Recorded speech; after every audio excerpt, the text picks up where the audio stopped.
Ang pag-atake ng Iran sa mga barkong pandigma ng Amerika sa gitna ng tigil putukan ang pinakamasamang hakbang na pwedeng gawin ng Iran.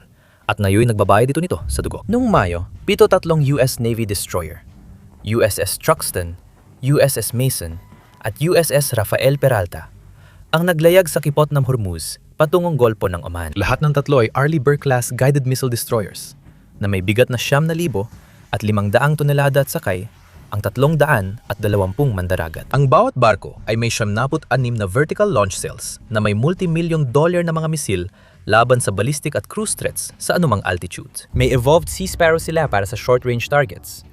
RIM 116 rolling airframe missiles sa point defense at 2 Phalanx CIWS Gatling guns na kayang maglabas ng 4,000 at 520mm tungsten bullets kada minuto sa anumang lumalapit. Maaring ito na ang pinakamapanganib na surface combatants na nagawa.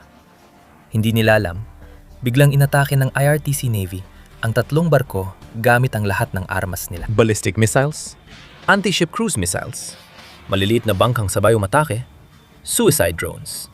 Lahat na maisip mo. Lahat ng sandatang 4 na dekadang ginawa ng Iran para harangin ang kipot ay pinaputok sabay-sabay at koordinado sa 3 barko. Pero lahat ng yon ay na-intercept, na-jam, napabagsak o hindi tumama. Sa huli, ligtas na nakalampas ang 3 barkong Amerikano. Walang gas-gas, walang nasaktang Amerikano.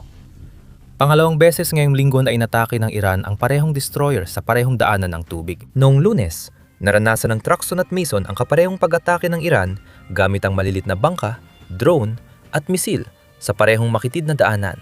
Unang araw ng Project Freedom. Inanunsyo ni Trump noong Linggo, Marso 3, ang operasyon ng US para samahan ang mga komersyal na barko sa kipot. Nagbigay protection mula sa itaas sa mga destroyer ang AH-64 Apache, MH-60 Seahawk at F-16 ng Air Force. Kinumpirma ng commander ng CENTCOM, Admiral Brad Cooper, na nilubog ng puwersa ng US ang 6 na maliliit na bangka ng Iran sa isang pagdaan na yon.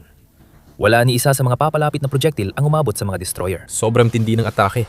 Kaya pinahinto pansamantala ni Trump ang Project Freedom noong Martes ng gabi. Matapos ang tawag kay Saudi Crown Prince Mohammed bin Salman, pinayuhan niyang huwag palalain ang sitwasyon at binawi ang mga pribilehyo sa base at airspace. Kinabukasan, naglunsad ang Iran ng 12 ballistic missiles, 3 cruise missiles at 4 na drone sa UAE. Nagkaroon ng sunog sa Fujairah Oil Industry Zone, ang pinakamalaking imbakan ng langis ng UAE, dahil sa salvo na sugatan ng 3 Indian nationals.